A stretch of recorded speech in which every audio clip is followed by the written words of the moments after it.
Cet homme, c'est le patron des régulateurs américains et il veut détruire les cryptos. Bonjour à tous et à toutes, c'est Jas. Vous l'avez compris, aujourd'hui on va parler de la guerre entre Gary Gensler, le patron de la SEC, et les cryptos. Et si vous avez du Bitcoin, de l'Ethereum, de l'USDT ou toute autre crypto-monnaie, je vous conseille d'écouter très attentivement cette vidéo parce que si le plan de Gensler va à son terme, c'est tout le marché crypto qui pourrait plonger. Et je vous demande pas de me croire sur parole. Il suffit de regarder comment le marché avait réagi au bannissement du Bitcoin en Chine. Donc, pour les néophytes des cryptos, à cette époque, le Bitcoin a perdu près de 20% en une seule nuit. Et je vous parle même pas des altcoins comme Solana ou XRP. Donc, maintenant, imaginez si c'est les États-Unis qui décident de bannir le Bitcoin. Les conséquences seraient désastreuses. Maintenant que vous avez compris à quel point ce qui est en train de se passer est important, vous allez me dire, ok Jas, mais c'est quoi le plan de la SEC pour détruire les crypto-monnaies? Eh bien, pour répondre à cette question, on va écouter une interview du PDG de Coinbase, le plus gros exchange de crypto-monnaies américain.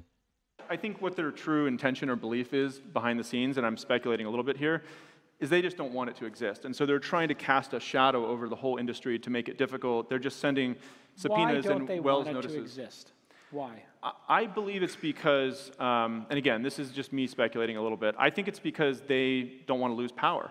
They think the government should run financial services. They have their hooks into the big banks.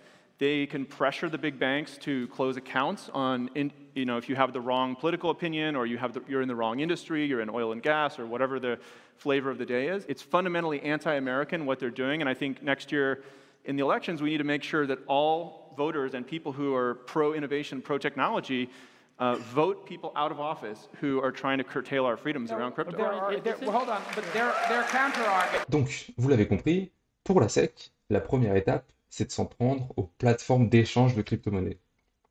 Ils ont déjà lancé plusieurs procès contre Binance et les chefs d'accusation sont très graves.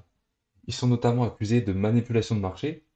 Donc, on leur reproche d'avoir fait des transactions fictives pour faire grimper le volume et le prix sur certaines cryptos. Et c'est pas quelque chose à prendre à la légère, parce que dites-vous que JP Morgan, une banque américaine, a été condamnée à 1 milliard de dollars d'amende pour des faits similaires. Donc, autant vous dire que ça sent vraiment pas bon pour Binance. Et en plus, c'est pas tout. Binance est aussi accusé de fraude fiscale et de ne pas assez protéger les cryptos de ses utilisateurs. Et la SEC ne s'attaque pas qu'à Binance. Gary Gensler s'attaque aussi à Coinbase. Donc, malgré le fait que ce soit l'exchange de crypto le plus régulé et le plus transparent au monde, eh ben, ce bon vieux Gary, il utilise toutes les raisons possibles pour attaquer Coinbase. Donc récemment, il s'est même opposé à ce que Coinbase aide les anciens clients de Celsius à récupérer leur crypto-monnaie. Donc ça montre bien à quel point il en veut à la blockchain et aux cryptos. Donc, vous l'avez compris, la SEC s'attaque aux premiers acteurs de l'industrie crypto, les plateformes d'échange. Mais pas que. Il s'attaque aussi directement aux crypto-monnaies elles-mêmes, comme avec le procès contre XRP. Pour ceux qui ne savent pas, XRP, c'est une crypto qui sert à faciliter les transactions entre banques. Et ça fait de l'ombre au système traditionnel, au système bancaire traditionnel. Donc forcément, la SEC a trouvé une raison pour attaquer XRP en justice.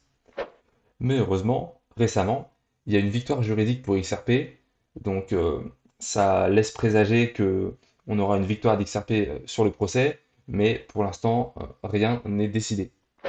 Là, vous allez me dire, ok Jas, mais tout ça, ça risque pas de faire plonger le marché crypto. Eh bien, détrompez-vous, parce que un des grands projets des États-Unis, c'est de lancer le dollar numérique. Et les stablecoins, comme l'USDT ou l'USDC, lui feront une concurrence directe. Donc, il est fort probable que la SEC, donc le bras armé du gouvernement américain, commence à s'attaquer aux stablecoins.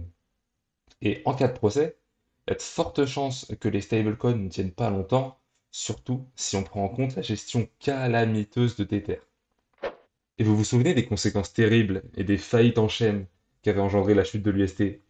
Eh bien, l'UST pesait uniquement 30 milliards. Alors, imaginez que l'USDT, qui pèse 80 milliards, chute maintenant. Autant vous dire que ça déclencherait une vraie tempête sur le marché des cryptos et il est fort probable qu'il ne s'en relève jamais.